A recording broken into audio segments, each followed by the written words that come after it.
大家好啊！最近留意到，因為可能市道差咧，就市面就多咗好多餐廳嘅鋪頭啊，係做頂手嘅。咁究竟一間餐廳我究竟係重新開好啲咧，定係頂手有着數咧？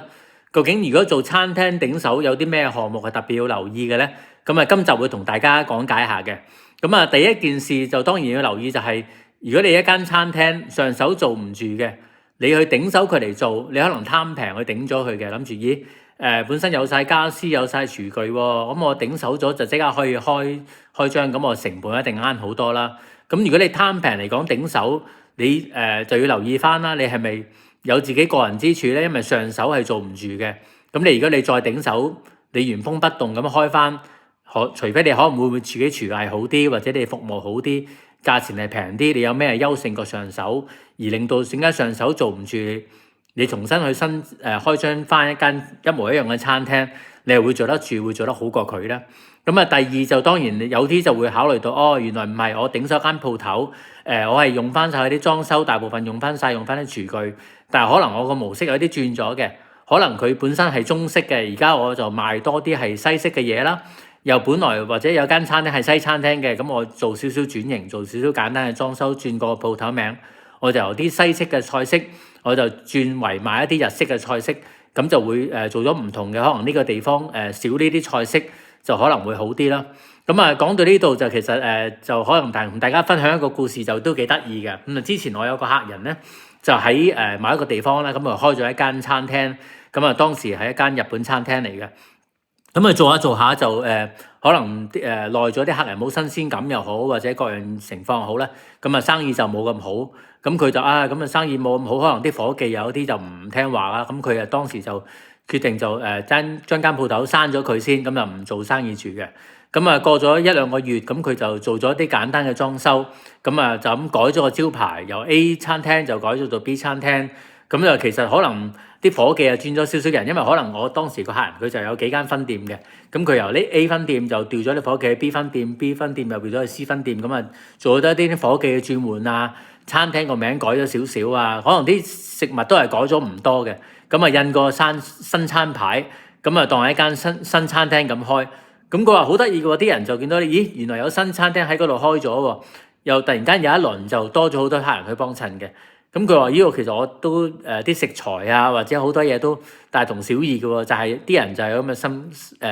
咁嘅一個興趣，就有新餐廳就去試下嘅。咁啊呢都係一個少少幾得意嘅分享啦。咁啊第三個項目就係講翻啦，如果你接咗間餐廳啦，咁你究竟係選擇，譬如你話係間餐廳，你係好少錢、好少執整就咁原封不動咁樣去開翻間餐廳，咁你當然啦，你個改動咁細，啲人就可能會覺得都係舊瓶新酒啫，咁啊未必會去再幫襯你啦。咁但係你話唔係啦，如果我接咗一間廳咧，我會一個大裝修，全部去做過嘅。如果你一個牽涉一個大啲嘅裝修，咁就變咗你未必係頂手啦嘛。咁你亦都係咪需要去俾嗰個頂手費啊？定係需要俾錢去接咗一啲舊嘅餐廳？定係你其實直情唔數喺嗰度啦，可能你揾一個新嘅場。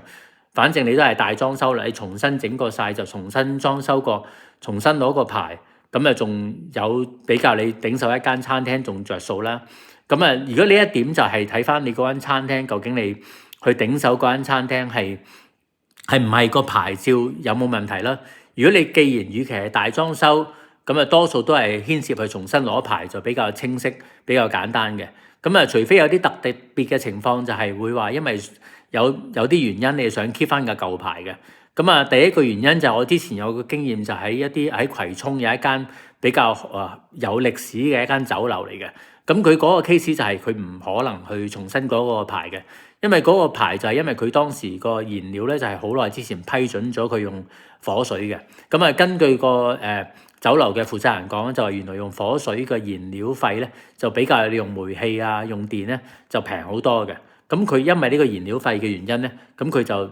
始終想 keep 住個牌，就唔能夠去重新攞過個牌咁樣啦。咁亦內亦都有啲情況就係好似譬如我哋當年就係有一啲喺油麻地有一間比較舊式嘅一間茶餐廳，咁佢就成日都想重新大裝修啊，去攞過個牌做過嘅。咁但係就礙於因為佢當年佢嗰間茶餐廳好似好多年歷史嘅，好似唔知50-60年、60-70年之前已經攞落個牌㗎啦。咁啊，可能當年佢批牌嘅時候咧，個法例要求咧就係寬鬆好多嘅，可能個食物房面積又細啲啊，有啲防火間隔啊，全部嘢係比較要求低啲嘅。咁但係如果佢要符合翻今時今日嘅法例咧，好多嘢都唔啱例，佢亦都未必能夠重新啲通風系統啊、消防系統係達得翻今時今日嘅要求。可能佢因為重新攞個牌咧，而要使多好多錢落去做呢個裝修去改動啊。咁可能個廚房面積啊、個食物房面積個座位空間就會細咗好多。咁喺呢啲情況之下，亦都變咗唔建議係重新攞個牌，可能頂手頂埋個牌就有着數啦。咁另外亦都係要考慮翻嗰個頂手費嘅費用係收幾多啦。如果你話頂手費係少嘅話，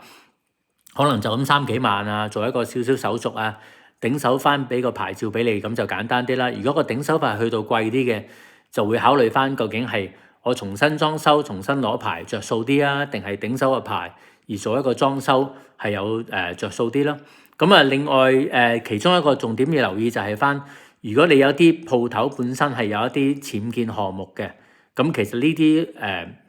餐廳咧就唔可以頂牌嘅，一定要喺你頂牌之前咧就將啲僭建拆晒，咁啊先至可以做咗個頂手啊轉讓咁樣嘅。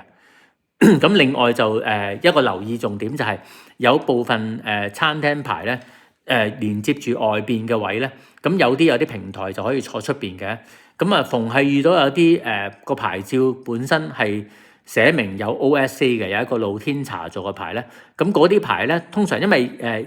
就算你好開頭推出呢個政策，去到今時今日咧，攞呢個露天座位牌照咧，其實都係相對比較難啊，同埋相對嘅時間需要好耐下嘅。咁啊，如果有一啲餐廳，特別一啲西餐咧，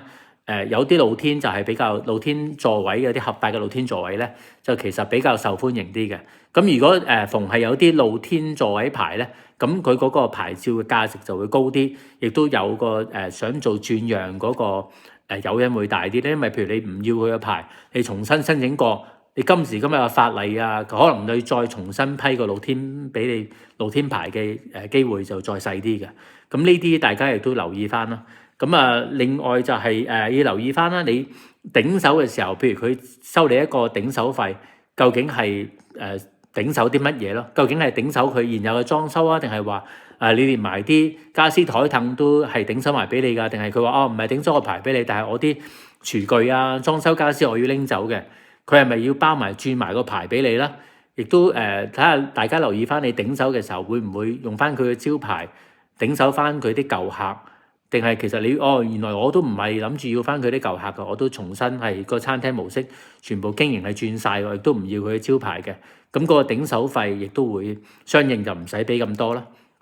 咁啊，另外最後一點要提一提大家啦，就係喺如果你做頂手轉讓一間餐廳轉緊牌嘅途中咧，其實你係屬於有牌嘅經營嘅，只不過個牌照係喺個轉讓期間嘅啫。咁即係換句話講，如果你直情乜都唔裝修、乜都唔做嘅話，你今日有間餐廳做緊，你同佢傾緊頂手，你聽日係接手到 handover 啦，咁你其實聽日已經可以即刻做生意㗎啦。咁哪怕你個牌照轉讓可能要需時1個月、個半月都好啦，咁但係你1個月、個半月之中咧，其實你都可以照樣去有牌咁樣去正常經營呢個餐廳嘅。咁啊，如果有關於餐廳頂手啊、轉讓啊，有啲咩問題，咁就可以歡迎私底下私信聯絡我或者 WhatsApp 俾我啦。多謝晒。